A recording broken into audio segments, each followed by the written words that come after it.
Hello, everyone. Thank you for joining us for the second day, the second part of our TCFD task force on climate-related financial disclosures for the banking sector.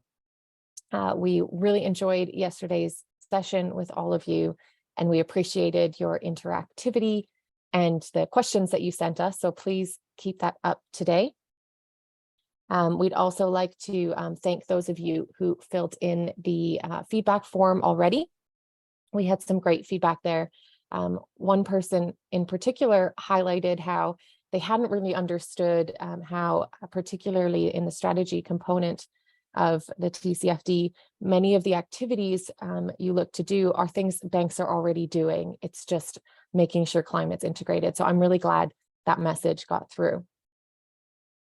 Before we start today, I did want to thank all of our collaborators who brought this training together and brought it to you today. In particular, thank you to our hosts. So today we're being hosted by a group of IFC teams. So in particular, I'd like to thank the IFC's Advisory Services and Knowledge Sharing Platform, the Green Banking Academy, LAC, and the TCFD Advisory Program for banks. Also, of course, a big thank you to our partners who helped develop this training and to facilitate this training, specifically from the UNEP Finance Initiatives TCFD for Banks program, as well as our colleagues at CDP. So just like yesterday, we do have a number of facilitators with us here today. So myself and my colleague Vanina from the SSE initiative. We're also joined again with Leah and Jan from UN Environment's Finance Initiative. And of course, again, with Haisa from CDP. Just as a reminder to everyone that you can, of course, access interpretation for this training. So please feel free to use the interpretation button to either listen in Portuguese or English. Now, the training will be conducted in English, and we're doing our best to try to make sure we're speaking slow enough that the interpreter can catch everything that we're saying and the nuances of this quite technical topic. If you feel like something's getting missed, please don't hesitate to ask us questions throughout. And just so the interpreter knows, if you need us to slow down, please let us know and we will do our best. I'll skip through the slide. It's the same as yesterday. We will provide you with a survey at the end to get your certificate. And hopefully you were able to access that last time. Our agenda today is really going into the second two pillars of the TCFD. We'll start with a review of what is the TCFD for those who might not have been with us yesterday. And for those of us who were, those of you who were with us yesterday, we'll use this as an opportunity to review the TCFD more holistically. Then we'll dig straight into those climate risks that we were discussing yesterday. And in particular, how to manage those risks. That's the third pillar of the TCFD's 4 pillars. And then we'll also look at how do you measure your progress on climate resilience. So how do you choose metrics and how do you set targets? That'll take up the first half of today's session. And with that, we'll have a good overview of all 4 pillars of the TCFD. And in the second half, we'll dig into a few topics that banks find particularly interesting and that they need a bit more guidance on often. That is net zero targets and also a transition plan. If you're going to set a net zero target, you also need to set that plan of how you're going to achieve that. So we'll do a few little activities, discussions on that this afternoon or morning, sorry. So today, our learning objectives. The first learning objective is, of course, to be able to identify those practices that you need to manage climate-related financial risks and opportunities that are facing the banking sector. Also, we hope to help you understand what measurements are appropriate and effective in measuring and setting targets for climate resilience. We're also here to help you understand how a transition plan and setting net zero targets can be implemented and where to start with that process. And finally, to help you identify how the TCFD recommendations can be used with other key tools and frameworks to create resilient and agile strategies for your bank. So with that, I'd like to just go into a quick review of the first section of our training that was yesterday, and kind of the overall understanding of TCFD and how it fits together. So as a reminder, there were 4 core pillars to the TCFD's recommended disclosures. And in these 4 core pillars, we have 11 recommended disclosures. So 2 in governance and then 3 recommended disclosures in the other 3 pillars. Yesterday, we were really focusing on the first 2 pillars, so governance and strategy. And as a reminder, the governance pillar is really helping your report readers understand how climate is governed in your bank. So what is the oversight and what is the accountability in place?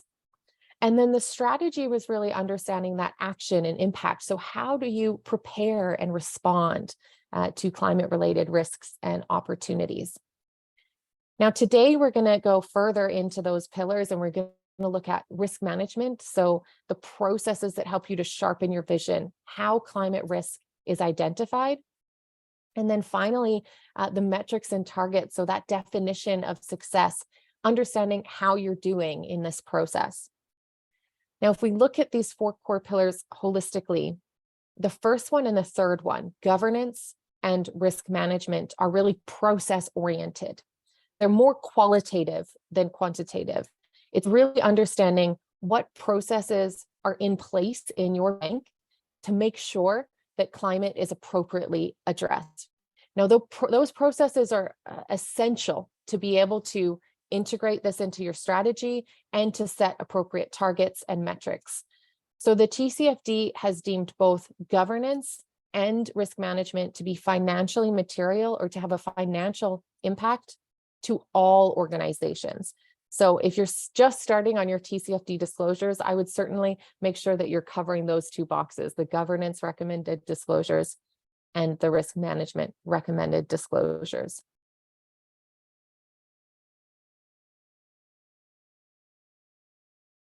So we're going to start today with a quick quiz to see how much was remembered from yesterday. And those who weren't here yesterday, you can have a stab at it as well. We talked last time about different elements of risk and different types of risk. And there was physical risks and transition risks. So what element of a climate scenario are relevant when exploring specifically those transition risks? We have the options of carbon prices, sectoral emissions, sea level rises, and economic indicators such as GDP. I'm going to give you a moment to be able to answer those questions.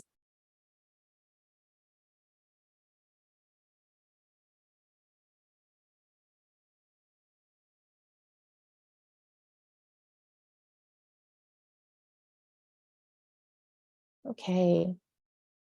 Well, I have to congratulate you all. You're doing very well. I'll give you 5 more seconds and then share the results.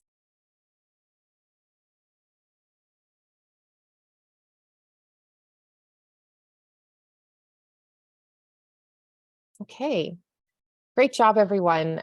You did select the 3 that are indeed transition risk metrics. So if we are evaluating how a transition risk might impact our organization or our bank, indeed, we will want to look at carbon prices, we'll want to look at sectoral emissions, and we'll want to look at economic indicators. Now, the sea level rise is actually a physical risk. So we'll use that information when we're doing a physical risk scenario analysis, or we're evaluating the impact of physical risks on our lending portfolio or on our own operations. Great. Okay, so another reminder from yesterday is where this information should be disclosed. Now, the TCFD recommends that preparers of climate-related financial disclosures provide this disclosure in their mainstream or public annual financial filings.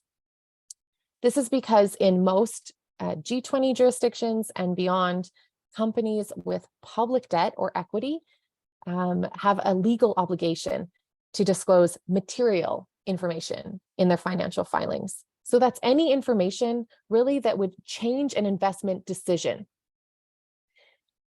And as we were just discussing, the TCFD does recommend recommendations do pertain only to financially material information. As a reminder, however, the TCFD does indicate that governance, all the two recommendations in the governance pillar and in the risk management pillar, which we'll be discussing today, are material to all organizations. Now, how is the next key point here, and it's really where a lot of participants struggle the most, because the TCFD does not prescribe exactly how this information should appear in your report. Rather, it discusses what information should appear in your report. So it's up to you as the reporting organization to determine where this information best fits within your reporting processes. In terms of the what, it really comes down to the materiality, the financial impact that your organization will experience. So as you can see here, for those of you who are able to read the English here, that governance and risk management pillar are really key, as in those are material to all organizations, because that's really the process side of it. What processes are in place in your organization?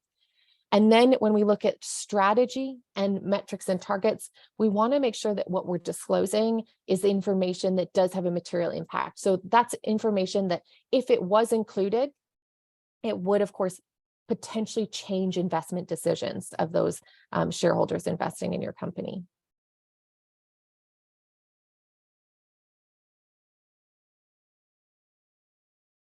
So just as a reminder about what we mean by financial impacts, this image comes straight from the TCFD's recommendations. And as you see, we have here the risks, so those transition risks and those physical risks, as well as those 5 opportunity categories. And those, of course, filter down into strategic planning and risk management, and then into our financial impacts. And so when we say financial impacts, this can be an impact on our financial position, and that's really to do with our portfolio or our financial performance, how well we're doing as a company. And where we'll see those impacts are, of course, in our income statement, our cash flow statements, and our balance sheet. So we want to understand, how does climate impact our revenues, our expenditures, our assets and liabilities, and our capital and financing?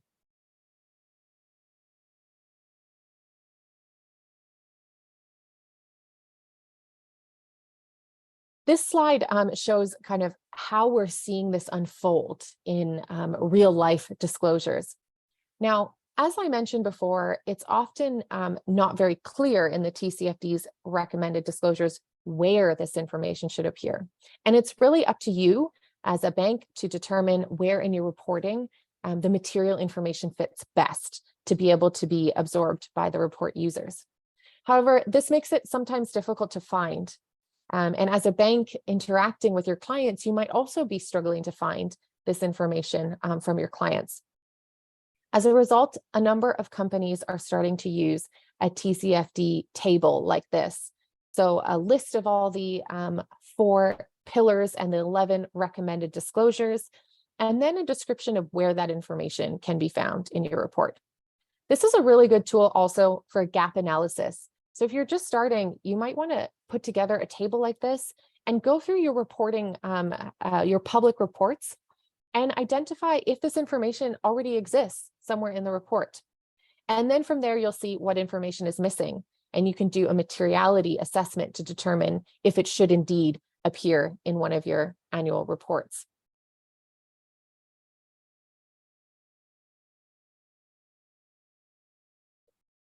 So a few tips to get you started. The first tip is to figure out where you are now. In order to get started, you need to know where you're moving from. So we suggest starting by conducting a gap analysis. We discussed last time how you might want to create a roadmap, and you might want to start then with creating a TCFD team and then move on to conducting a gap analysis. You can use the SSE's model guidance on climate disclosure, Annex 1 for the TCFD checklist, which would help you do a gap analysis through a checklist form. In this process, you want to identify current climate risks and opportunities facing your organization, set that roadmap, your plan for moving forward, and then update or develop climate policy and set targets. The second tip is to make sure you get internal buy-in. In order to get internal buy-in, you really need to identify the financial impact of climate risk. You need to see that connection between climate and finance. You can also consider here upskilling the board, management, and leadership so that they can also understand that connection between climate and finance. Sometimes it can help to bring in external expertise. And of course, establish accountability and incentive structures at the board level, which we discussed yesterday in the governance component. The third aspect is, of course, collaboration. It's really important, as we discussed last time, to really see this as a team activity and to integrate all the different areas of your organization into this process. That's because climate is a non-diversifiable risk that will actually impact all areas of your organization. So it's important that all your teams at least understand how climate may or may not impact them. To enhance collaboration, you might want to consider setting up cross-functional teams, get a climate champion within your organization, ideally at the top, so that they can really set the tone from the top. Pool expertise and knowledge and experience, and actively engage with your clients to be able to also collaborate with them. The fourth tip is to really learn from others. This can be helpful to use the tools that we've been sharing, like the TCFD Knowledge Hub, where you can see what your peers are doing. It's also helpful then to enhance those communication channels with your clients and your value chain to make sure that you're understanding what challenges they're facing or what opportunities they've identified, and ensuring that you're working together to really capitalize on those opportunities and to mitigate and adapt to those risks. And the final point is really just get started. You can define your horizons now of where you want to go, and you can make sure that your roadmap is adjustable. You can change it as you go. Make sure you're preparing for regulatory requirements that are coming, and use progression guidelines like we shared last time to be able to make sure you're moving forward.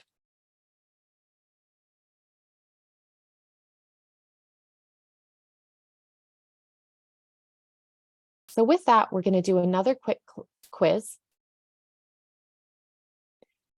So just to check who is listening, disclosure of material or financially material climate-related data should appear where? Should you put material information or information that has a financial impact in your annual financial reporting package for investors?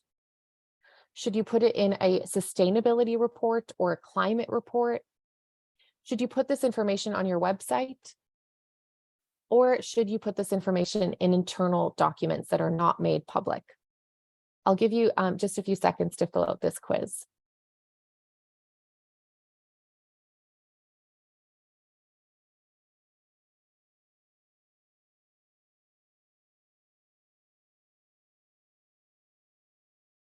Great. I'm happy to say you're all doing fantastically. So everybody is listening well.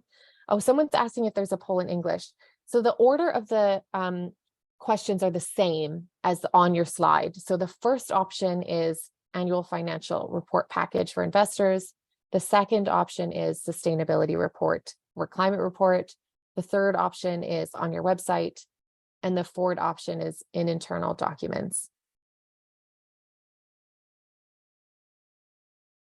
Great, I'll give you 5 more seconds to fill that out.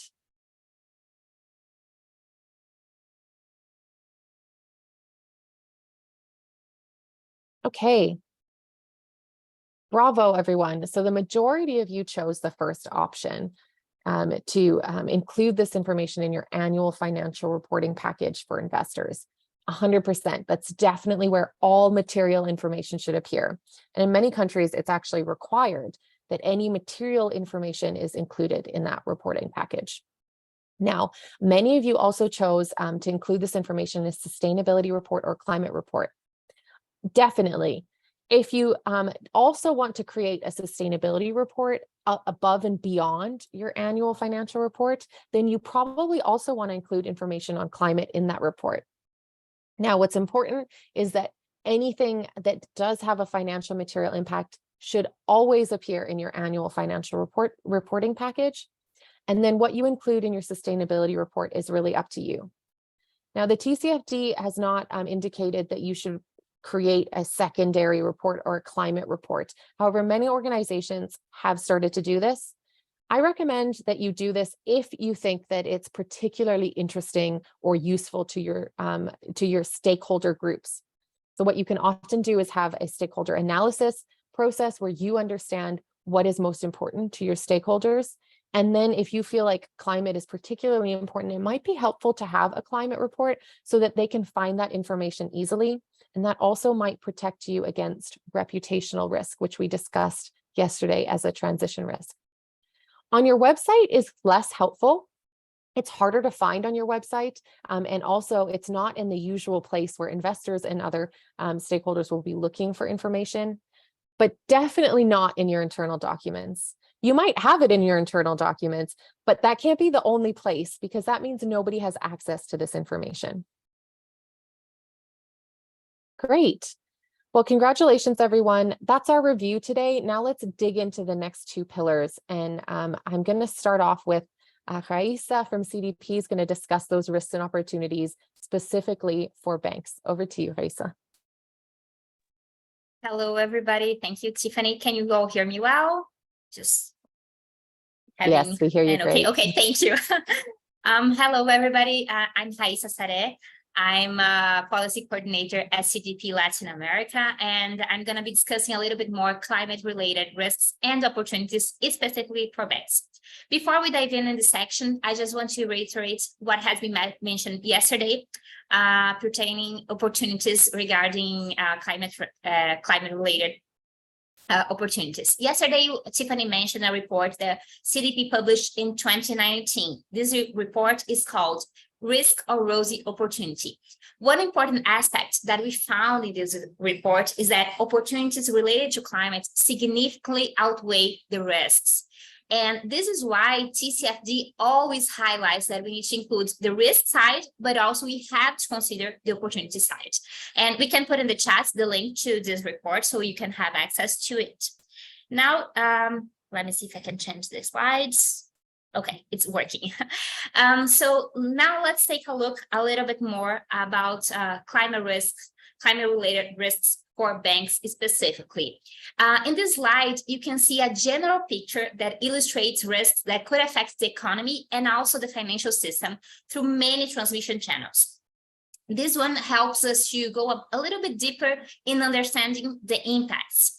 First, let's take a look on the box on the left side, the green one, that brings climate risks. Here we have climate risks divided in transition risks and physical risks. In the middle, we can take a look at a gray box that we bring the economic transmission channels, also divided in 2. So we have micro and micro. And lastly, in the blue box, we can see how all of that can lead to financial risks. So let's illustrate what I'm presenting here with an example. So As a climate risk, we can consider a transition risk. More specifically, let's talk about consumer preferences. When consumers alter the preferences in a micro perspective, it affects business due to changes in demand of certain products. So this scenario can create financial risks both for lenders and also for investors in those businesses. Considering another example, physical risks. We might see an increase in risks such as extreme weather events, so which can impact productivity level at a micro level, but also can increase costs at a micro level for both for households and businesses. Taking also a look on the financial side, underwriting risk increases as insuring assets may become more difficult or more costly. Physical risks can possibly lead to lower insurance coverage in certain regions. For example, a region that is that has a tendency for floods, for example, can have a harder time to have their assets in the region insured. In the second level of the physical risks regarding specific chronic risks, particularly for increased temperatures or just sea level rise, this can lead to effects also on the labor market to capture land and nature in specific areas. And all of these challenges would require significant investment and adaptations, both from companies in a collective way, but also from governments. And the last thing I want to point out is feedback cycles. If you take a look at the bottom of the slide, the gray lines, we can see that it shows the feedback cycles. What does that mean? Basically means that financial impacts can have an economic impact, but also the economy also impacts a country's transition process. So we can see there's a real linkage between these different categories. And now getting a little bit more about some questions that we receive, like some really relevant questions to the discussion of climate related risks are, what are those risks? How do we measure it? Where should banks focus their attention? And how do you actually prioritize the right industries, sectors, or portfolios? And this is what we're going to discuss a little bit right now. This image that you're seeing in this slide is a result of UNEP-FI's TCFD banking program developed a few years ago. Its main goal was to help financial institutions to expand their toolkit for climate risk assessment and also to use it in the disclosure part. Every sector brings different challenges, different obstacles with the green transition. And because portfolios are so diverse, 8 sectors were chosen to summarize the different risk profiles. So we have oil and gas, agriculture, real estate, power generation, metals and mining, and others. In the slide, we can see the ratings and the heat map for each one of those sectors. The map we are showing you reflects a level of risk likely to occur from an emissions or just transition under the scenario limiting to well below 2 degrees, which is in line with what was agreed in the Paris Agreement. And how should you use the heat map, actually? Usually a heat map is a great tool for evaluating, disclosing, and managing your risk. You can see where different sectors are impacted. And also you can see on the slide, you can come up with different variables. We can see that even low emitting sectors are impacted by different transitions with changes in technology or supply chain. Additionally, this exercise could improve financial institutions' own climate risk identification while reducing resource requirements from detailed credit analysis. By serving as a tool to identify concentrations of exposure to sectors with an elevated transition risk, institutions could also quickly highlight sectors that need further analysis. Another important point is that this heat map could be used by institutions to communicate to stakeholders about these specific concentrations, and also could enable institutions to conduct a more comprehensive assessment of the transition risks throughout their whole portfolio, and also benchmark that result with of their peers. Here. too fast. And as we know, to limit the global warming to 1.5 degrees increase from pre-industrial temperatures, we know that 90% of fossil fuel reserves must remain in the ground. What does that mean? This slide highlights and also reminds everyone that most of these resources are concentrated in just a handful of financial system centers. The report, Unburnable Carbon, quantifies the stranded asset risk exposure for oil and gas assets and finds that over 1 trillion of oil and gas asset risks become stranded. And also the majority of some 600 billion is held by listed companies. In absolute terms, the stranded asset risk is concentrated in a few financial sectors. So we're talking about New York, Moscow, London, and Toronto. And now that we have had an overlook about risks, let's talk about opportunities. That's another key factor that we must discuss. To exemplify what we mean by opportunities, let's take a look at a real-life example. So in this slide, we have an overview that was published by the Canadian city of Calgary in their climate resilient strategy document from 2018. You can see on the left side a circle with mitigation strategies, which is the city's strategies or actions to reduce emissions. And now on the right side, you have the option to manage the risk of climate impacts.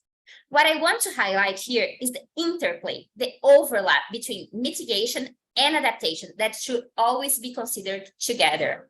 When we take a closer look in the overlapping part of the two circles, that's where we build up climate resilience, which means that in the future, if we actually successfully take actions on both sides, mitigation and adaptation, we might come up with real solutions for water conservation, new energy systems, education, and local food production. This is where opportunities arise for the financial system.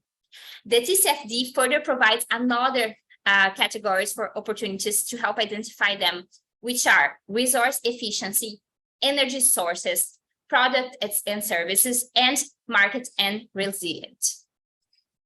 Some of the real opportunities that are arising from this scenario are, first, coming up with a more efficient ways of transport, having more efficient production projection, adjusting the distribution processes, or even having different recycling systems due to advance in technologies. So these opportunities, if they are taken, they can also lead to different financial impacts. We can expect to see that companies that actually manage to capitalize from these opportunities will have reduced operating costs or even increased production capacity because systems are going to be more lean and more efficient. So with that overview of the risks and the opportunities that we should consider and evaluate, I would like to remind everybody to review the risks and opportunities categories proposed by the TCFD, and also to use the TCFD's supplemental guidance documents to help getting started in this process of identifying financial impacts that might result from these risks and these opportunities. And now, finalizing, I'd like to pass the word back to Tiffany so we can discuss a little bit more of how do you manage these risks. Thank you. Great. Thank you, Raissa. I'll pause a moment just to make sure the interpretation is caught up.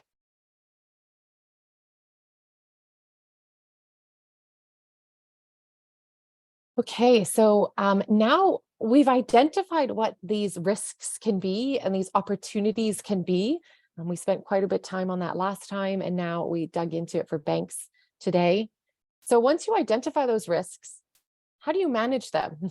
So that's what the third pillar of the TCFD is really looking at, is managing climate risk. Now, reflecting back on the 4 core pillars of the TCFD's recommended disclosures, the risk management pillar is really about just closing in on how the organization identifies and manages climate risk. As was mentioned in part 1, it is one of the more qualitative disclosures that we see. And to remind everyone, it is indeed considered material to all organizations. Because if you don't have these processes in place to identify the risks and then understand how to prioritize these risks, then indeed you're going to miss some and it will have a financial impact on your organization. So let's go back to our checklist and see what information we should be providing in the risk management pillar. So what we can see here is that in category A, the recommended disclosure is about describing the processes for risk management that allow us to be able to identify and to assess climate risk. So all organizations should be considering disclosing how their risks are identified, explaining the methodology used, and for example, if you're not using the risk categories provided by the TCFD, those are the physical and the transition risks, we need to understand what categories you are using and why. In doing so, it should be also understood by the report readers how regulation is considered when evaluating risks. Banks should, in addition, provide information on how risk categories are integrated or related to traditional risk categories used by banks. For example, how climate risk impacts on the credit risk, the market risk, and the liquidity risk and operational risk of your bank.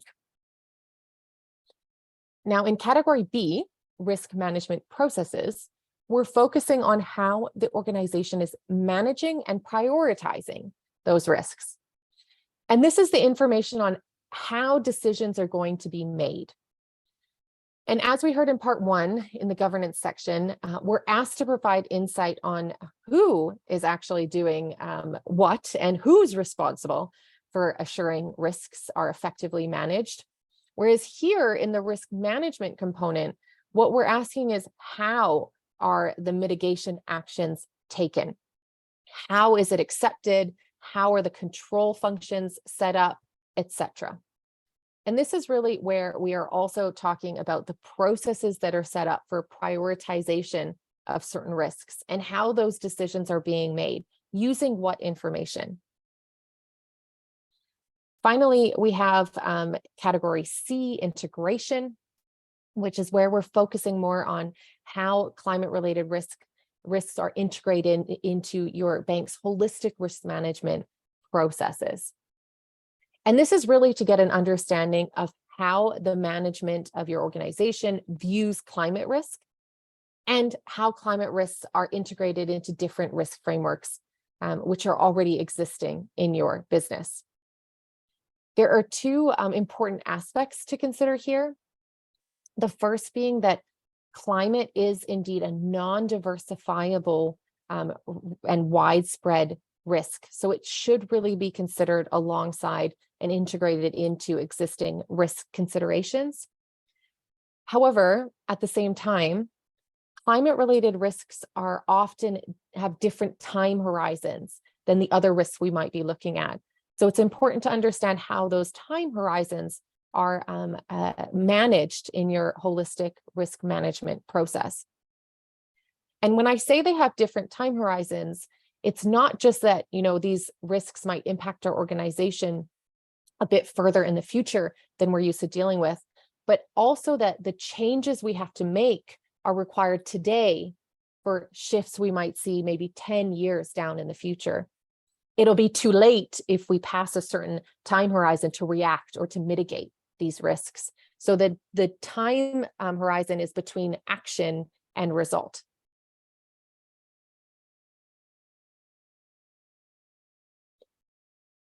So we have been looking at how banks are doing. I'll leave this with you to review in your own time. But just to point that this comes from the TCFD 2022 status report.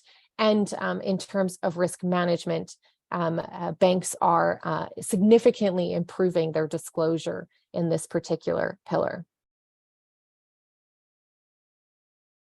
So let's look at a couple examples here.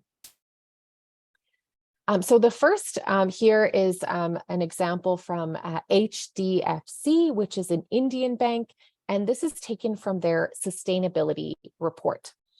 And what I think they've done very nicely here is really to lay out the anticipated risk exactly as categorized by the TCFD.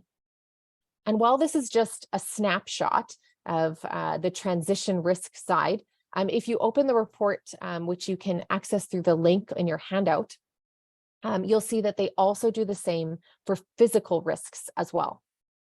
And what they did is they are not only describing what are the risks that they've identified, but more importantly, in line with the TCFD's recommendations, they are describing how the company identified those and how they actually manage them. So for example, we know from this clip here that the Operational Risk Management Department designs tools and techniques for identification and monitoring of operational risks.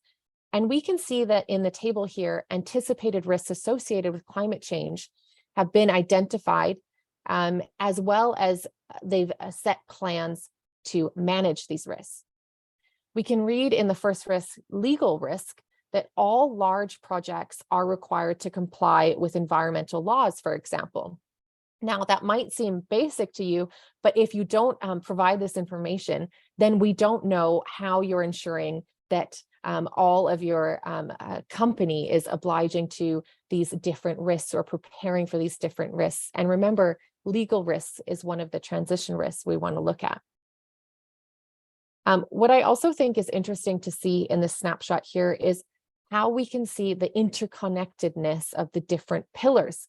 So we're getting the information on which committees are being set up, which is pertaining to the governance disclosure recommendations, but they are also telling us how it is working and giving us more information about that process of risk management itself, which is in the risk management pillar. So just to show that we don't necessarily have to have the information appear in different pillars, they're all very much interconnected, and you can decide how that information appears, just ensuring that it is somewhere in your report. Now, the second example here is from ABN AMRO, and this is a Dutch bank which has integrated aspects into their annual report through an integrated reporting framework. You do remember that we are suggesting that this information does get pulled into your annual report, so this is a good example to look at. The example here illustrates how their sustainability risk policy framework is then integrated into their enterprise risk management framework using a risk taxonomy.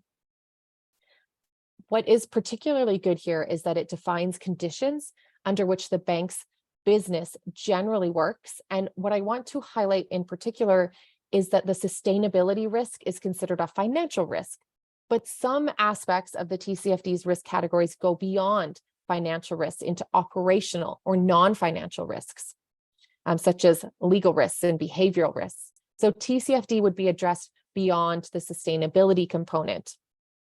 I think that's important to note because sometimes we only see a sustainability risk champion, and they just say that TCFD is put into the sustainability committee and through risk management processes there. But it's important to note that TCFD goes much beyond just sustainability. So this bank also indicated that in 2022, they assessed the materiality of climate-related and environmental risk in relation to traditional risk types. The initial assessment was qualitative, and for some risk types, this was further substantiated quantitatively, whereby a distinction between materiality in the short term, which is within 1 year for them, medium term, within 5 years, and long term, which they identify as within 30 years, was made where possible. To ensure consistency across risk types, they looked at a set of predefined events, including climate-related risk events, such as floods and droughts, which are physical risks, and policy and technology development, which are transition risks, as well as environmental risk events such as water stress and biodiversity loss, which are also related to physical risks. They further discuss in the report the outcomes of this assessment and how they plan to mitigate these risks and materials. So I highly recommend opening that report and having a look if you have the opportunity. Let's look at one more example here. Coming to the next example from a Brazilian bank. We are looking here at the annual report of Banco do Brasil. They are showing a materiality matrix, which helps us to understand the risks that have been identified. But then they also show how they are assessed and managed or prioritized, which, as you remember, was the second pillar or second part of the pillar 3.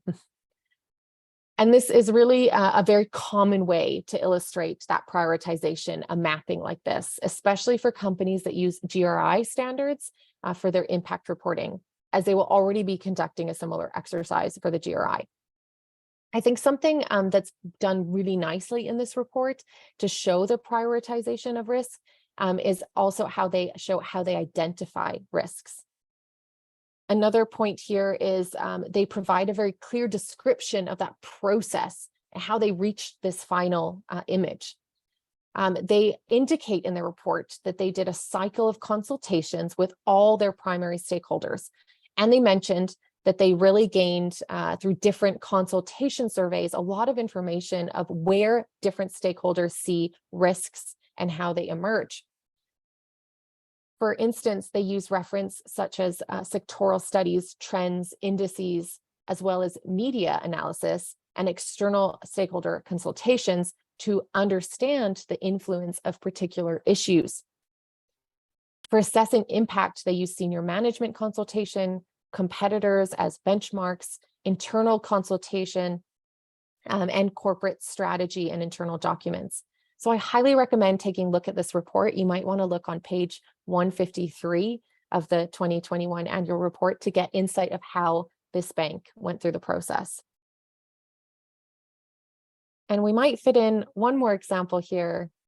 For this example, just being conscious of time, I'll just flag a few interesting points that you may want to look at in your own time. In particular, the risk management section of this 2021 Bank of China Corporate Social Responsibility Report illustrates the process from environmental risk factors, again, both transition and physical risks, through to the financial impact on the bank. And as recommended by the TCFD's guidance for banks, it illustrates how the impacts, these impacts hit traditional risk factors, such as credit risk, operational risks, market risks, and liquidity risks. So you might want to read this on your own time as well. It's a great example of understanding that connection straight to the risks you're already dealing with as a bank. And with that, I'm going to pass over to my colleague, Vanina, to take you through those metrics and targets. Over to you, Vanina. Yeah, I think you can hear me now. So I'm Vanina, Tiffany's colleague. It's nice to be with you. Thank you for joining us for the second part. Before the break, I will just go through this metrics and target pillar, which is the final pillar. So as you can see here, just as a reminder, the metrics and targets pillar is the very inner layer of the TCFD. All of the other pillars are underpinned by these metrics and targets. And as Tiffany was mentioning earlier, these are developed and created through the materiality lens. These metrics and targets need to be grounded in climate information that is financially material. This fourth pillar is about disclosing the metrics and targets used to assess and manage climate-related risks and opportunities. So it's this layer you can see here in gray. I can see someone just raise their hands. If you have any questions, please feel free to pop up them in the Q&A box. So let's break this down. Here we have the 3 disclosures that are recommended by the TCFD. I'll start with the first category, A, metrics. And the table, like before, we've seen this. We have guidance for every organization, and then we have additional guidance for banks.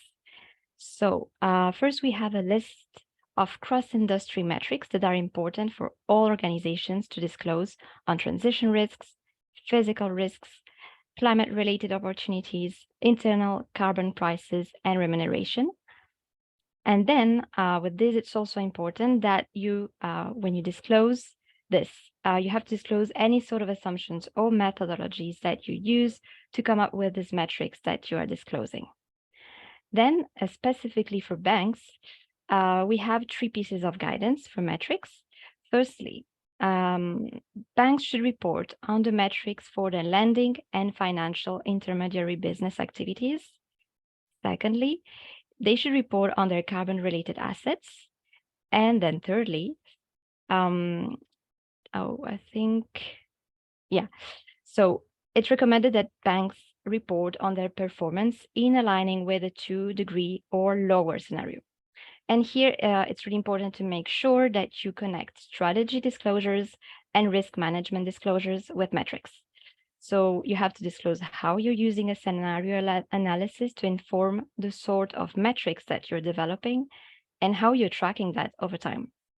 Now let's go in the second category, which is greenhouse gas emissions, B.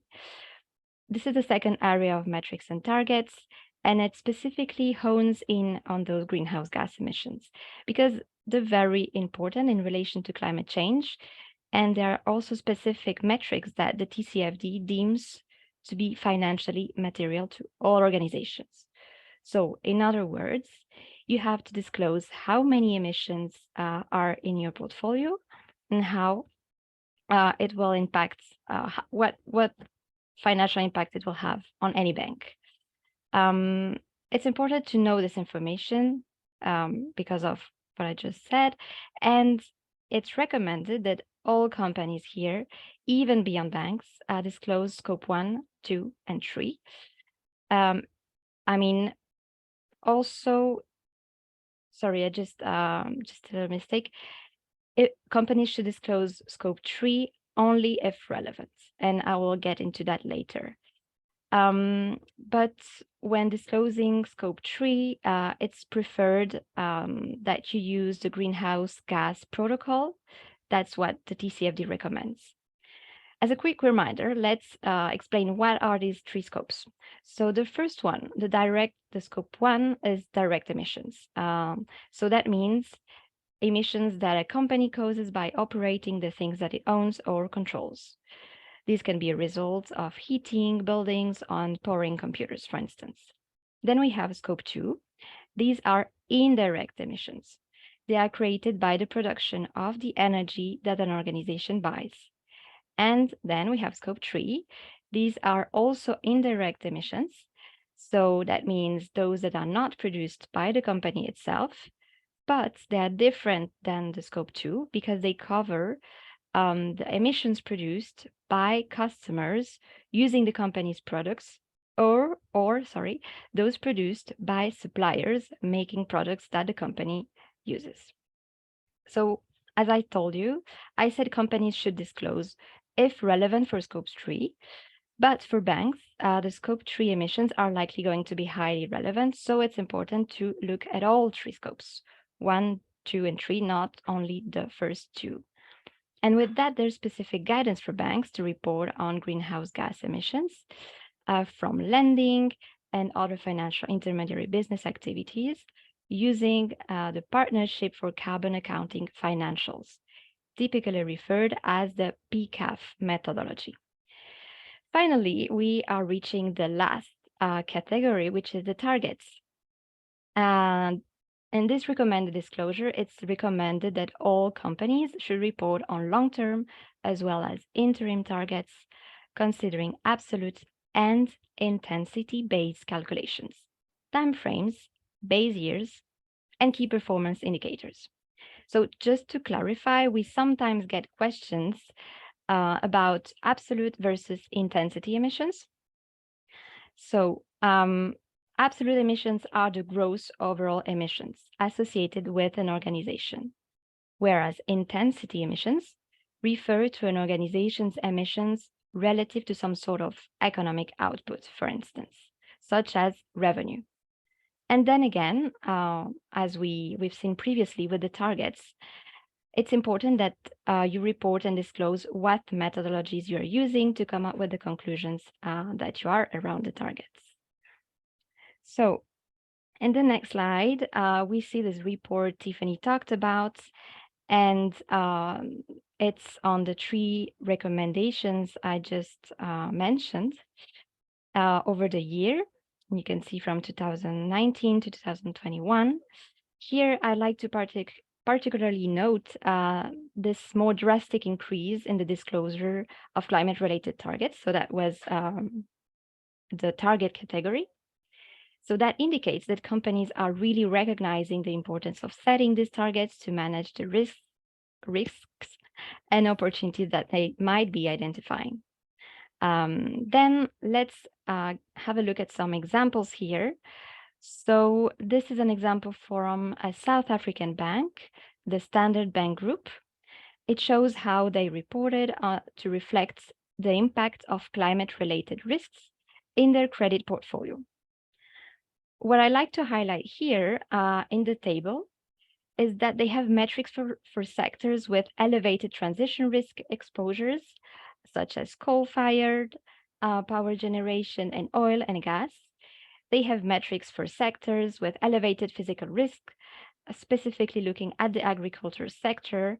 And in the last row, that's quite important. They start to disclose metrics for opportunities by looking specifically into opportunities created through climate mitigation in the renewable sector. Now, let's have a look at another example from the Bank of China. Let's focus on the diagram in the right. We see that the proportion of total credits to brown industries account for around 10% of their corporate loans, which include coal, chemicals, etc., that you see in the colors. This helps us to understand the exposure of the Bank of China's lending to high-risk sectors and how they're really performing and managing these risks over time. Here we have an example from the Bank of England, and it's their roadmap for reaching net zero. It's interesting because this provides for banks and other financial institutions a clear picture of the sort of pace and direction of travel for the UK financial system. And this pathway and other jurisdictional pathways can be used to help inform your own interim and long-term targets to manage these risks. I will leave the slides for you to review in the handout at your own pace. The handout has already been shared quite a few times in the chat, but I hope you have it already. If not, we will share it again. Next, we have a final example here, and this is from the European Bank of Reconstruction and Development in their 2021 TCFD report. Here, they provide a historical record of annual green finance commitments. And from this trend line, you see that the bank's annual green finance commitment is growing over time. So that's really helping us and investors to understand and track progress in this respect. This also shows us in both absolute terms as well as relative terms or intensity-based. That's what I just explained before. And also as recommended, sorry for the noise,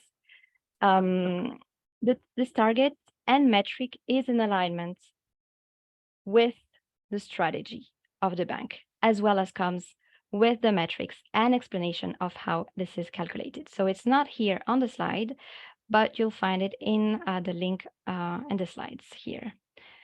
And with this last example, hopefully the metrics and targets disclosure is a bit clear for you. You have some examples of how this is disclosed. Happy to answer any questions, but it's time for a break. So please come back in 5 minutes. I'll pause now. And thank you for your attention.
Great. We have 5 paths, so I think everyone can come back slowly from the little comfort break.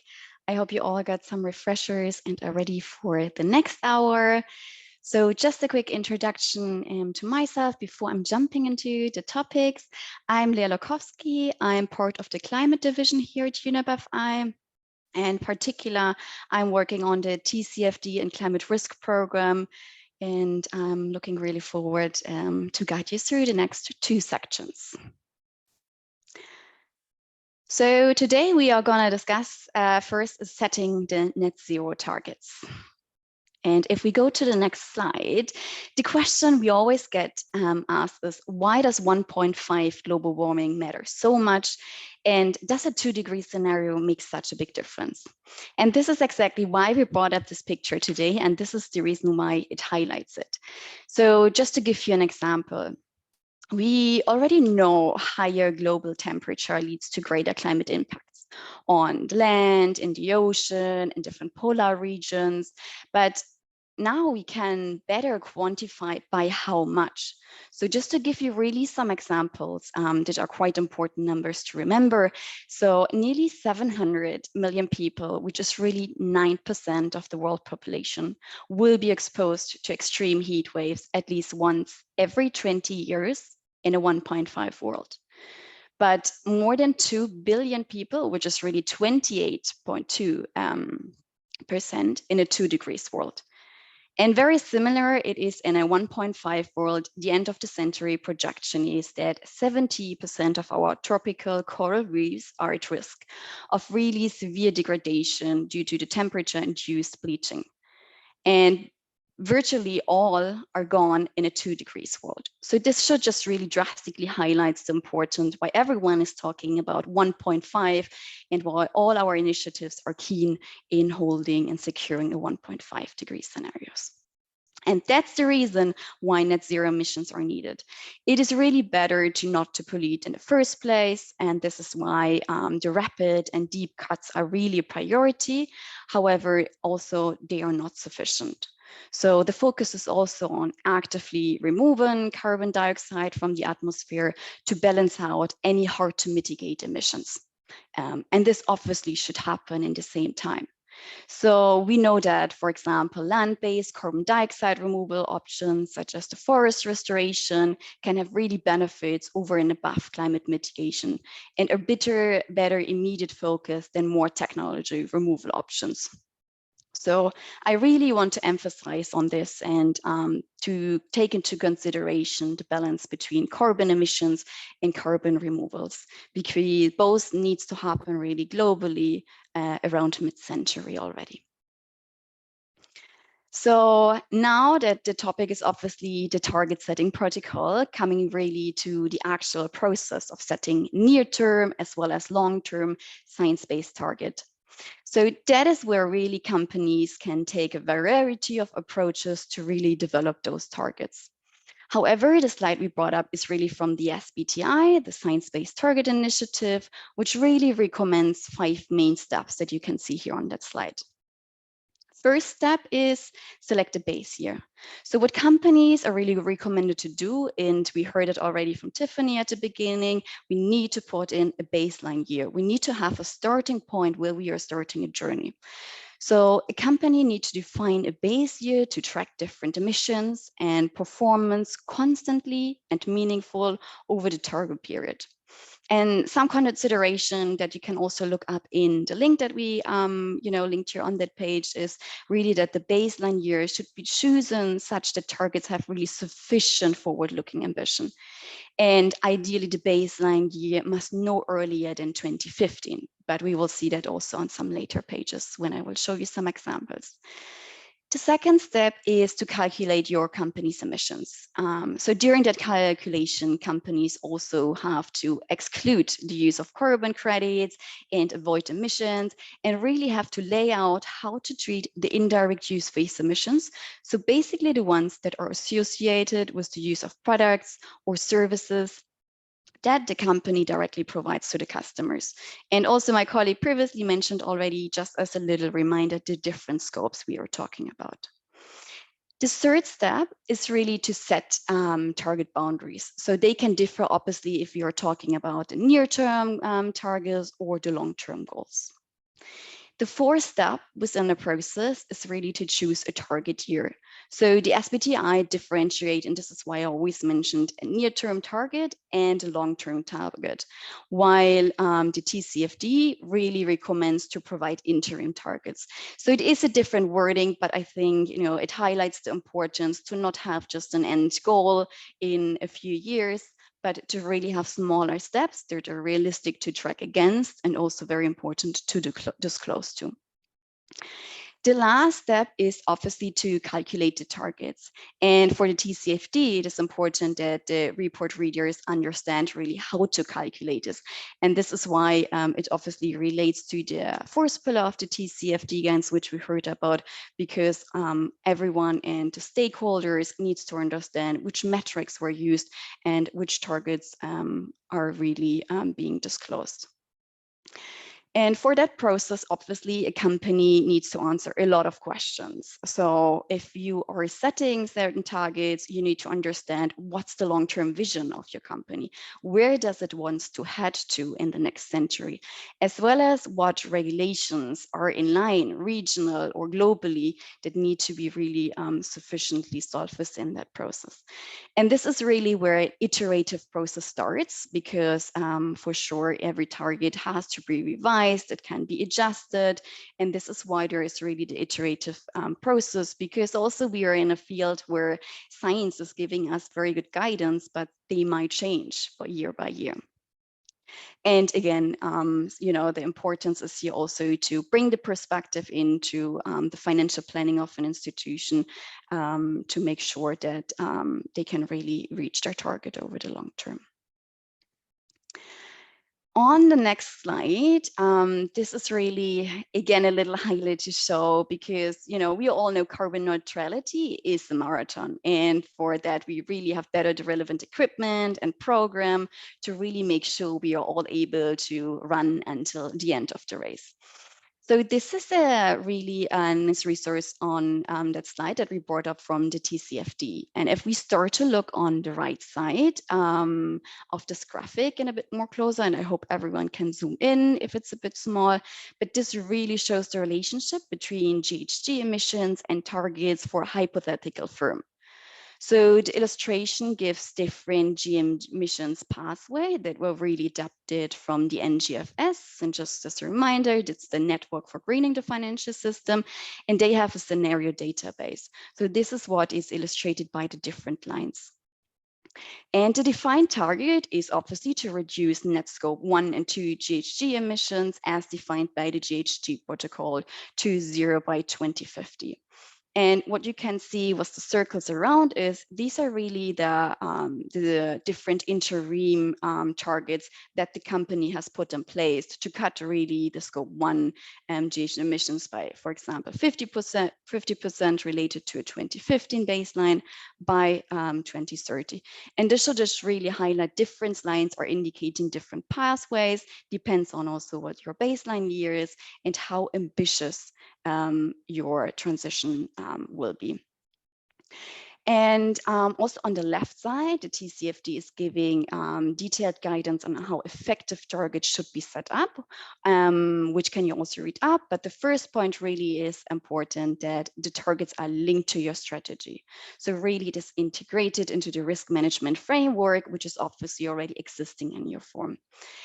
Second point, that it should always be linked also to the relevant metrics, which means really that the targets need to be quantifiable, understandable, and trusted. So therefore, they should be really periodically reviewed, which I mentioned, and updated in case the circumstances are different.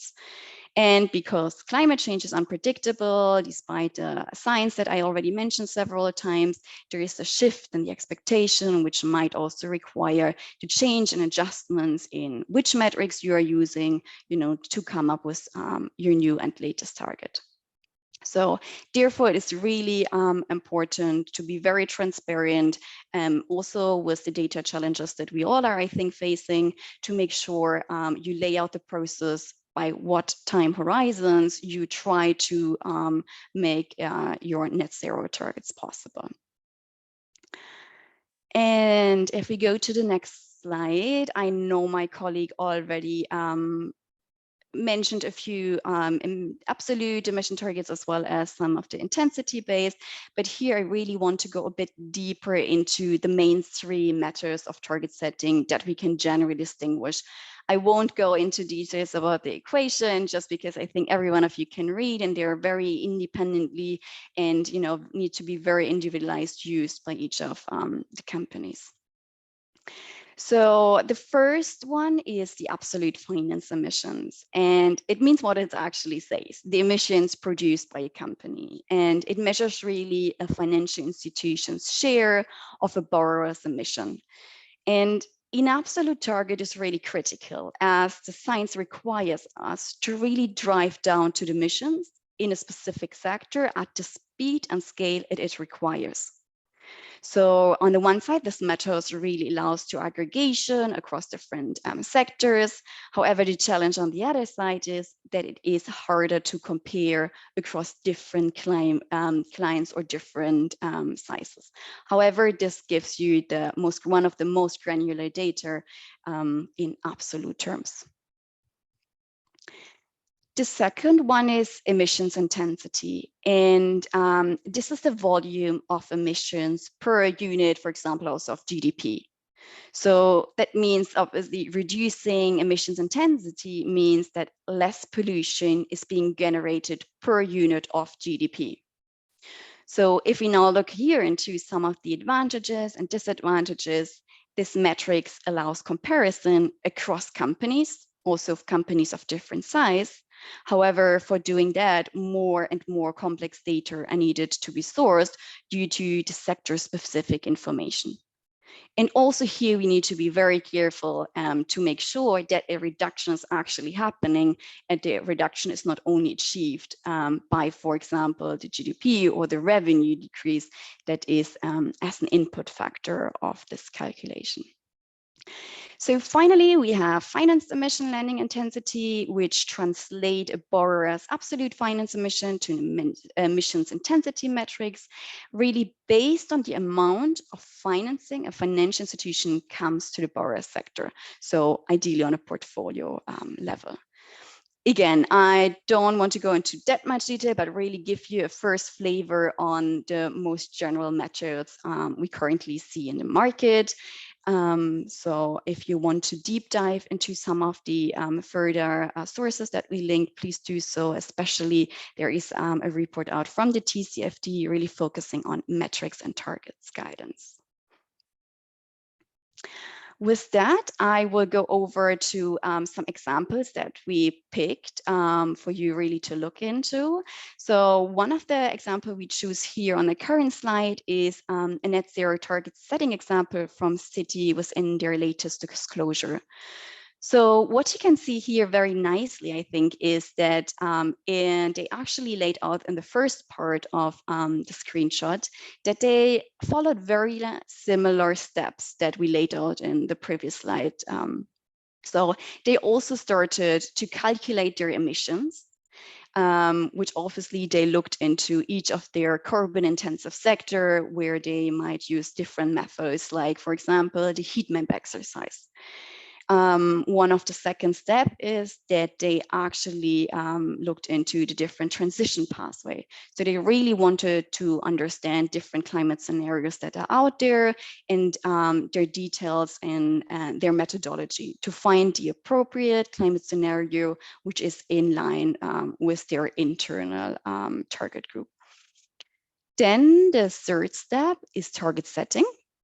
So here's where they came up with a very robust framework to put targets as well as interim targets, which I will go into in a bit more detail when we focus on the second part of this slide.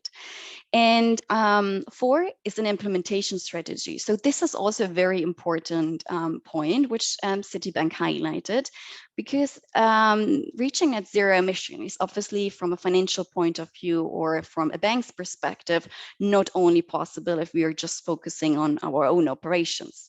So Citibank in detail also laid out how do they want to engage with their clients, how do they want to support different clients in different sector on their own transition pathway. And then there's the last step, which is really the external engagement. So similar to one of the previous examples that we heard, Banco of Brazil was using, here Citibank as well used an iterative approach to get really feedback, to involve different clients, investors, to really make sure that their internal setup is correctly and ready for disclosure. So very interestingly, obviously, the Citibank chose energy, scope 1, 2, and 3, and also the power sector was scope 1. And what you can see here, basically, they choose the baseline year of 2020, and they came up with their emissions. As you can see, for example, for energy is 143.8 million.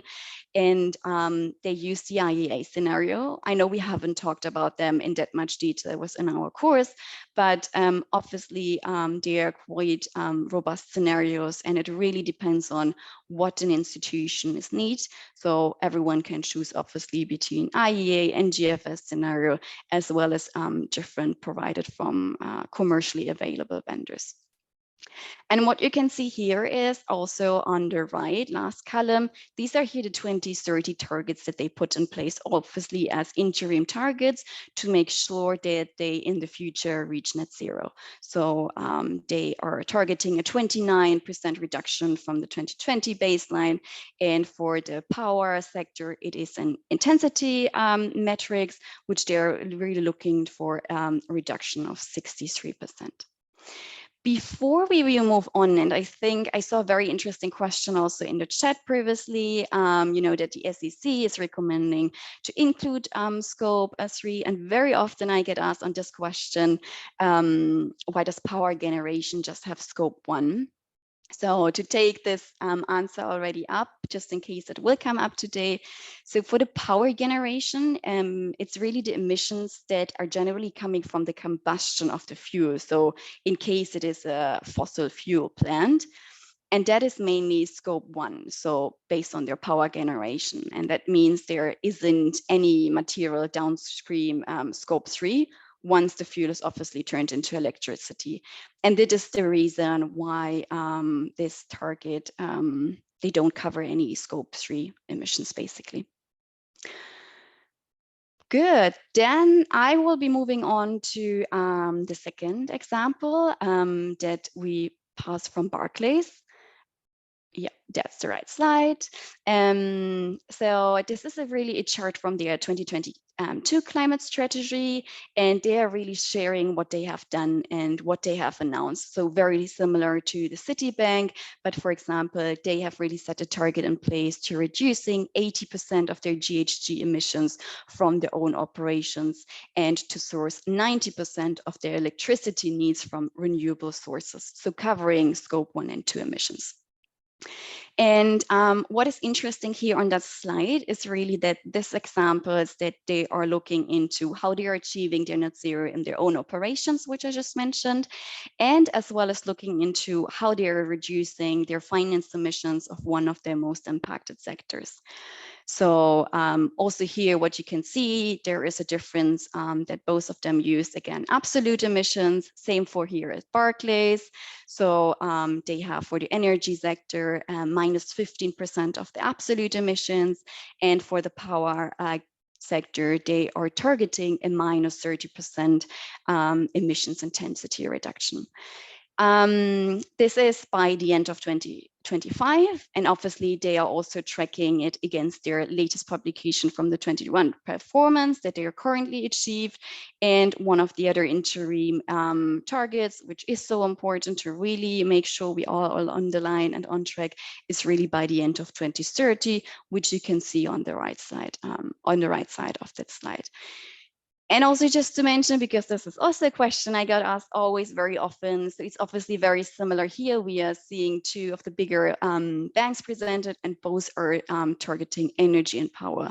And just to highlight, there are really two main factors, I would say, which comes into, as a reason for doing it. So One is obviously they are most likely gonna go through a heat map exercise to really identify the high emitting sectors they have currently in their portfolio.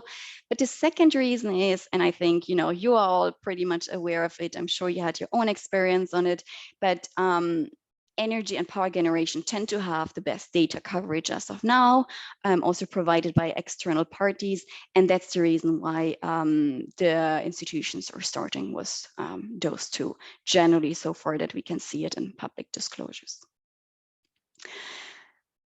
With that, I'm already at the end of the first section. Again, I can pause here a little bit to just make sure that the interpretation is working. And I would also like to encourage everyone to please ask questions in the chat or in the Q&A box. And I have also support from my colleague Jan again today, who presented yesterday, and she will be more than happy to answer your questions.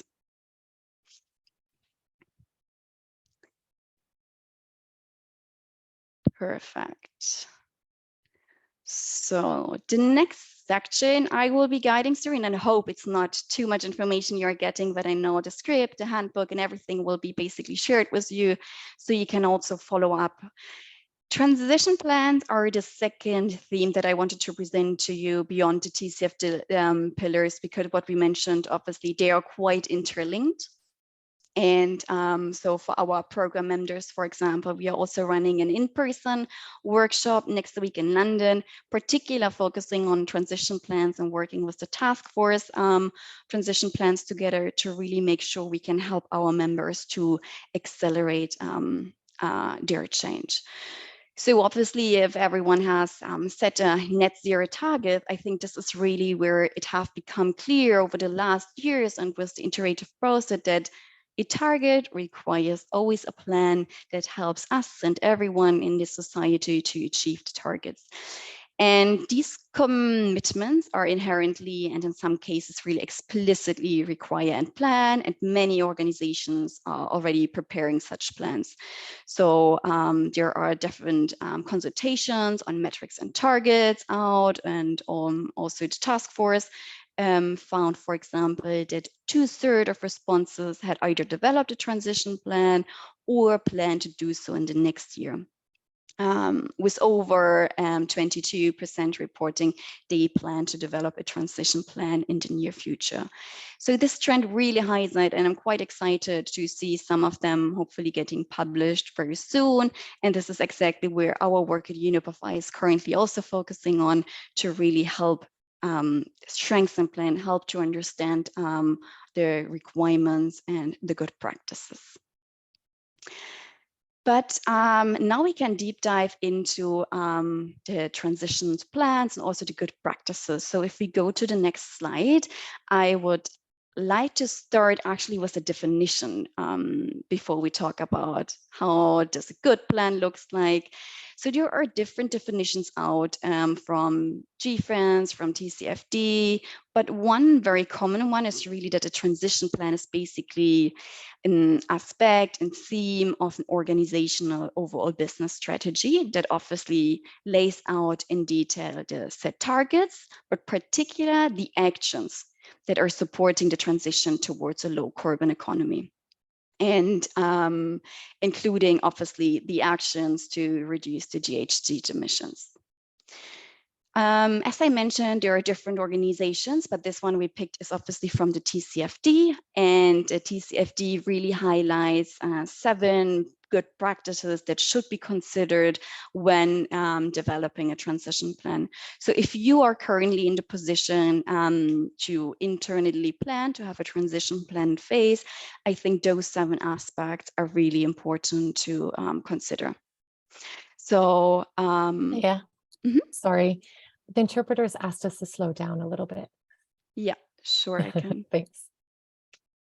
Thanks for highlighting. I'm obviously always very enthusiastic about the current development, so I will try to talk a bit slower.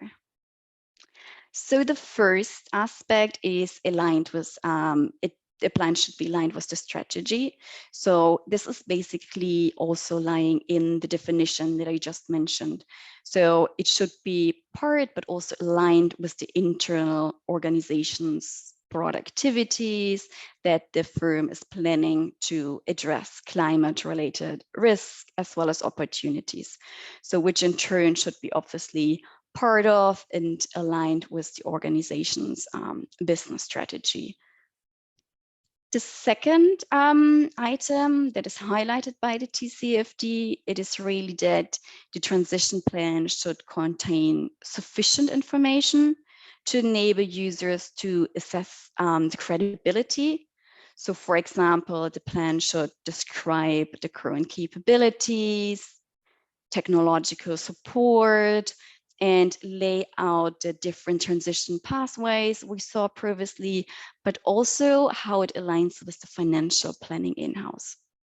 So organization may also want to describe significant limitations or be very transparent in some of the constraints that are facing when having a transition plan, because those challenges are obviously not individualized to the company itself, but we all are facing very similar changes when it comes really in regards to reducing the hard to decarbonize sectors. So it's very important to, again, keep both sides in, the risks, the opportunities, but also what is planned, but also the challenges on the other side. The third aspect is really the quantitative elements. So I think today was really focused as well on the metrics and targets pillar, and a transition plan should be really designed to consider and help to achieve the targets in a quantifiable place. So it is really important to progress against the targets, and obviously a quantified elements can help in institutions doing that. However, also to highlight what we are currently seeing in the industry, and if we are talking to our members, any qualitative support can be as well useful, especially as I already several times mentioned, the data challenges that we are facing. So to what extent it's obviously preferable to have quantifiable elements. The fourth aspect is it should be actionable and specific initiatives. So this is, again, comes out from the first definition, how I started, but the transition plan should really articulate the specific initiatives and actions the organizations will undertake to really execute a transition plan with regular milestones, regular reporting and reviewing processes in place. So for example, the transition plan can articulate how an organization plans to reduce the scope 1 GHG emissions by investing in new technologies and processes that they are developing, as well as encouraging suppliers to reduce the GHG emissions in their operations. So it's really from the different channels and the different opportunities an institution have, it should be laid out. And I think you all are aware of how many different initiatives are currently available. The fifth point, just quick one, we don't need to dive that much into detail, but I think it's obviously very obvious. The transition plan needs to be reviewed and updated. And it is recommended to do that at least every 5 years and updated where it is necessary.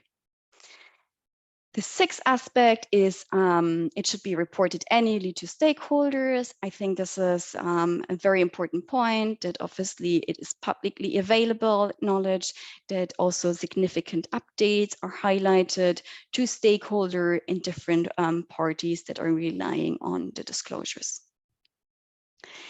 The last point is really a transition plan is subject to effective governance process.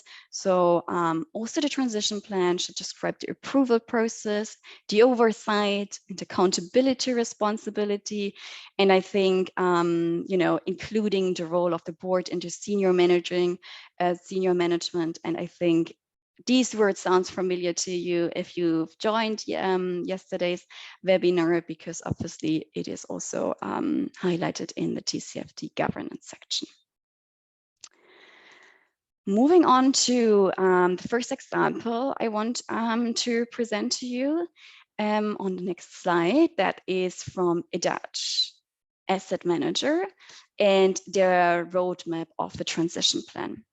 So it really shows the decarbonization pathways, and it really lists the measures to be taken for each 5-year period from 2015 to 2030. And they put here a baseline in 2019, but also, again, we linked this website in case the picture is a bit small, but they also set the net zero targets for the year 2050. And the commitments are really to reduce emissions from the investment portfolio and their own operations by 30% and 25% respectively by 2050. And what is really relevant to note, there is a distinction between the emissions from the investment portfolio here as well and the operations. So we heard it several times, but I think it's quite important to mention it here as well when we particularly look into examples. So primarily the scope 3 is much higher and more challenging for our financial institutions or an investor, same for an asset manager, as it requires a different approach, such as investing in climate finance or tilling your portfolio and or any direct investments in companies' commitments to transition to a lower their emissions. And just to mention here, Rubico, they have mentioned 6 areas of actions that are illustrated in the left corner of that screenshot. So this is exactly where the guidance are coming from. They really just want to understand the action points. And just to mention the 6, it is 1, the decarbonize of the portfolios. 2 is reduce operational emissions. 3 is accelerated transition of companies. 4 is the call for climate action by countries. 5 is to work with clients on decarbonization. And also the action 6 they mentioned is to collaborate to promote net zero investing. Great. So these are quite some interesting examples. And I also wanted to show you the GFANZ framework on transition plans. So to mind everyone, GFANZ is the Glasgow Financial Alliance for Net Zero, which also published very useful guidance for financial institutions, particularly on their transition plans. And just as some background information, GFANZ was launched at COP26 in Glasgow in 2021, and today counts over 500 financial institutions that have really committed to net zero GHG emissions by 2050. And this is obviously in line with the goals of the Paris Agreement and targets to limit the global warming to 1.5 degree scenarios. And obviously we, as part of UNEP-FI, we are the convener on some of the alliances, and just because the focus is here on banks, we are obviously convening as well the Net Zero Banking Alliance and UNEP-FI. So what you can see here is that GFANZ brought up some building blocks for a transition plan, which is similar again also to the TCFD framework. So some wordings might be familiar, but it really starts with the foundation. So an organization has its wider net zero objectives, made external commitments, and put really some targets next to the timelines to make sure they have a clear priority communicated externally. Second is the implementation strategy. And as I was showing previously from the Citibank example, this is really where it should highlight how are the planned targets aligned with the internal business activities, with the different services and the policies that obviously target net zero objectives. This third aspect, which is the second blue box that you can see, is really focusing on the engagement strategy. So this is the communication with different clients that we've talked about, while the next box underneath is the metrics and targets. This is really where we are assessing and monitoring towards the objective. And also 5, again, governance, a very familiar term. This is where the structure for the oversight, the incentives should be laid out to support really the implementation of a net zero plan. So financial institutions obviously support the real economy by allocating the capital, and we really target to obviously make a real decarbonization in the real economy. And this is where the frameworks are really targeting. If we go to the next slide. So this is really that GFANZ published in their 2022 report. It was called the Recommendations and Guidance on Financial Institutions Net Zero Transition Plan. They basically outline 4 key approaches to progress the transition to net zero in the real economy. So they can be really seen as 4 different types of companies, if you would like. And this is why you currently see the 4 different pillars. So it can be targeted for providers of climate solution. It can be companies that are 1.5 degrees scenario aligned, or as well as companies that really need to transition to 1.4 degrees aligned, and companies that really need to phase out high emitting assets before the end of life. So they can all consider how to reward companies that are 1.4 degrees aligned, but for instances, by providing cheaper funding or for high emitting clients, the bank can really help to develop, finance their transition plan or engage with the different suppliers. And this is really where it is super necessary to not forget about the opportunities that we all are facing during the transition.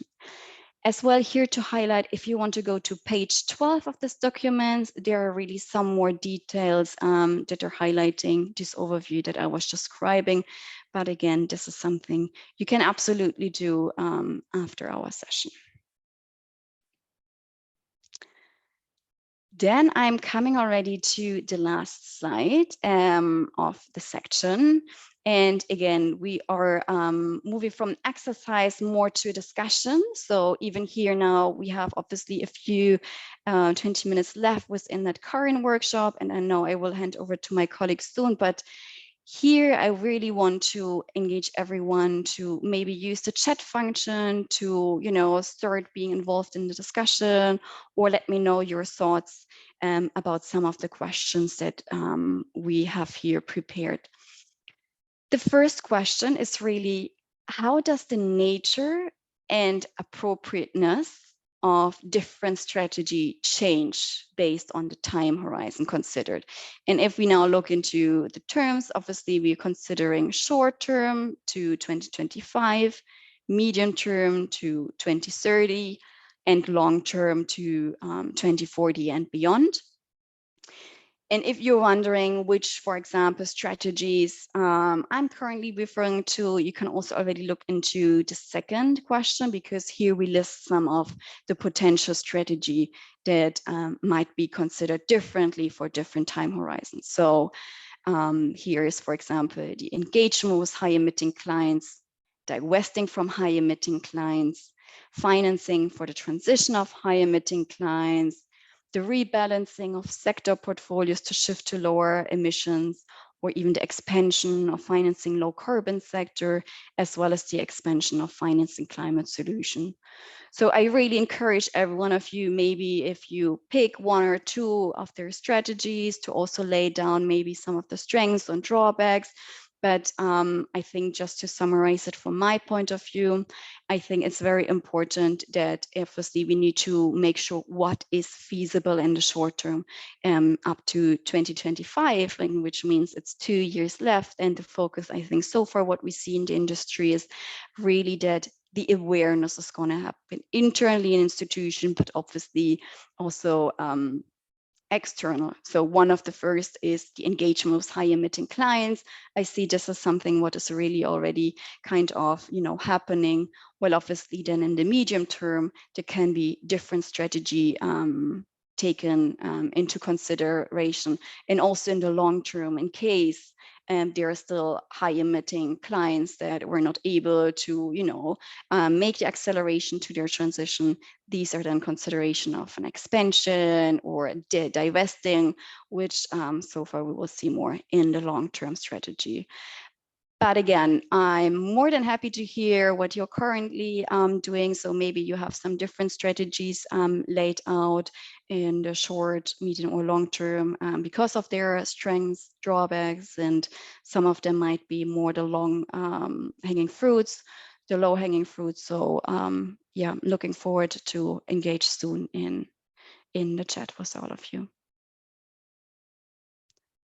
And with that, I'm already at the end of the section. So again, take your time, please, also to engage of one of the two questions. But with that, I can hand over already to my colleague, Tiffany. Great. Thank you, Leah. So while I take us through the last section, which is really about our resources available, have a think about what strategy you might think you might use for short-term, medium-term, or long-term, and feel free to put it in the chat, and Leah can answer you as to whether that would be a good strategy for that particular time horizon. She did already mention that for the short term, we might want to be engaging with high emitting clients. So have a think about what you might want to do in the medium term and long term.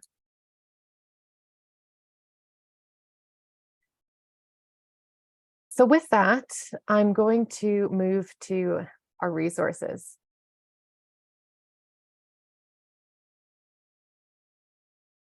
Great. And first and foremost, really highlight the TCFD's publications. I've been giving a lot of these to you in the Q&A.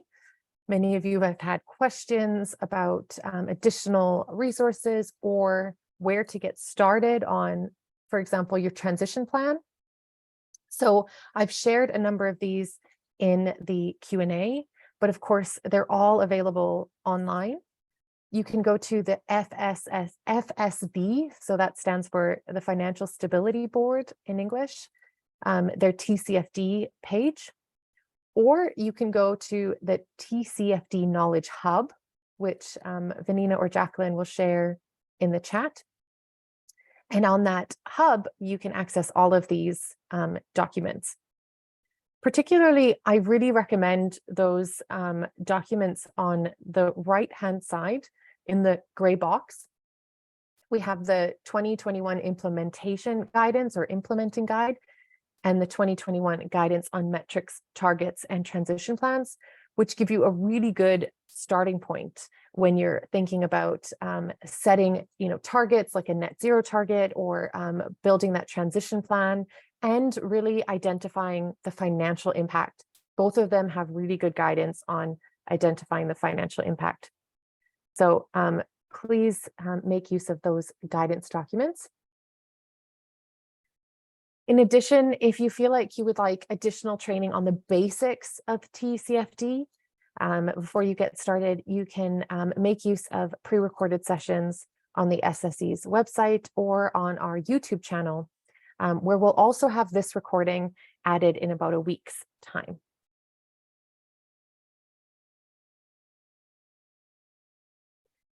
Finally, there's a number of additional training programs that are also CPD certified on the TCFD training hub.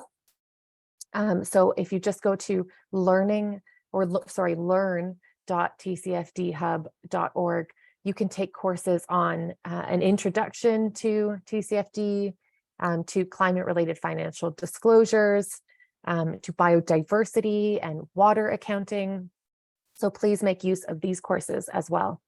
They're self-guided, so you can take it in your own time and transition through it in your own time.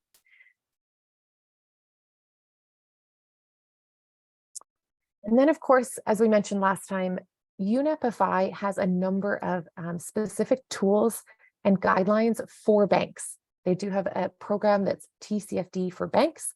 So please make use of all of their tools as you get started. Here's an example from one of their tools. It's the Portfolio Impact Analysis tool for banks. And you get details on this slide. And you can also click on this slide in your handout, and you'll be able to access all of these different tools.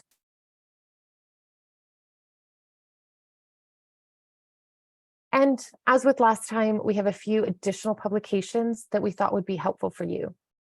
These are particularly useful for transition plans and net zero targets. So you might want to flip through these in your own time to build up your expertise on this topic.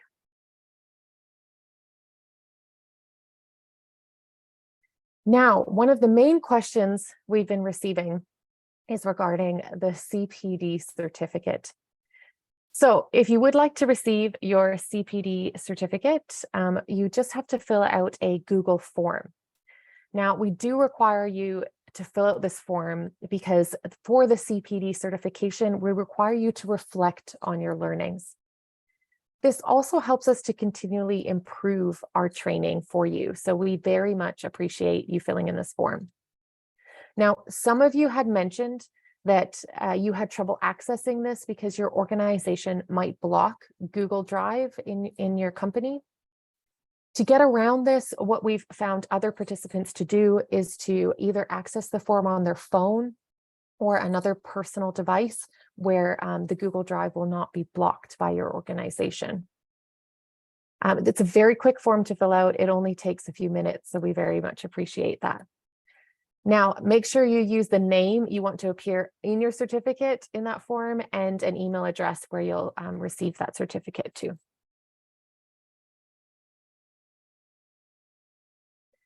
Now, with that, I think we might have time for a question or two. What I might do is go into our chat here. See, oh, there's no specific questions in there. I might just refer to some of our questions in the Q&A because they were quite interesting, and I think it's important to just mention one or two of them. We got a lot of questions pertaining to how to calculate GHG emissions and GHG accounting more broadly. So I highly recommend making use of the UNEP-FI's dashboard, which we can actually copy and paste that tools overview into the link. I'll do that for you now. This is a really good starting point for anything to do with assessing climate-related risks and opportunities, specifically for banks. So as you get started, make use of the UNEP-FI's tools, and this can help you to understand the impact on your organization. It's also important to note that the TCFD does recommend making use of the GHG protocol. Now, the GHG protocol continually releases new guidance, and they have a really good guidance specifically on scope 3 emissions, which for banks can be really important. So I really recommend making use of the GHG protocol and all their guidance documents. In particular, you might want to use their guidance on scope 3 emissions, which I'm going to copy and paste now into the chat as well. There we go. And Jan's also just put in the chat a number of resources that you can use from UNEP-FI, so please make use of that. Okay, and with that, I'm actually going to move on to our closing remarks from Carlos Pinto, who's here from the IFC, and he's the country manager for Brazil. You can also get in touch with Carlos's team through the email on this slide, and as well as beyond Brazil in the LAC team from Carlos Serrano. So Mr. Pinto, I pass to you for closing remarks. Thank you, Tiffany. Thank you.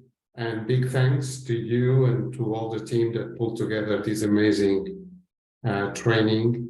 I will shift to Portuguese now.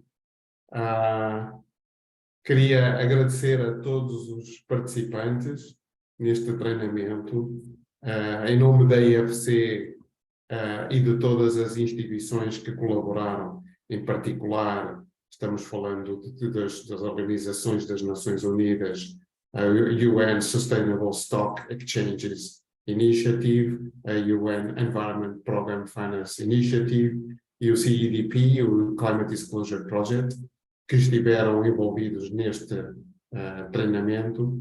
Agradecer a todos os que puderam fazer isto possível e dar-vos conta que a IFC está firmemente comprometida em ser líder de conhecimento, transmitindo a todos os players que estão no mercado, aos nossos clientes, mas também àqueles que eventualmente podem vir a ser e que são stakeholders relevantes no mercado. O nosso papel é também este de sermos um líder de conhecimento e um veículo de transmissão de conhecimento para todos vocês.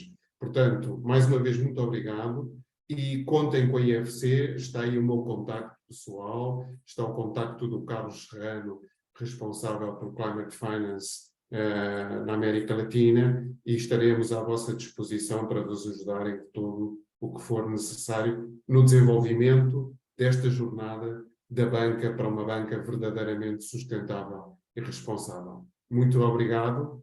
Over to you, Tiffany. Thank you very much, Carlos, and thank you for your collaboration in this training program. We look forward to launching more training programs in the future with you. Just to let everyone know, we did collect all of your questions sent in, and we will be sharing those questions with all of you in a few weeks' time, once we've had the time to go through all of them. Thanks, everyone. We're also sharing in the link or in the chat links to English versions of the survey for those who don't speak Portuguese. And we'll leave the webinar open for another couple minutes just to answer any questions that come through in the chat. But we'll let you all go and enjoy your day now. And thanks, everyone, for the collaboration. Take care.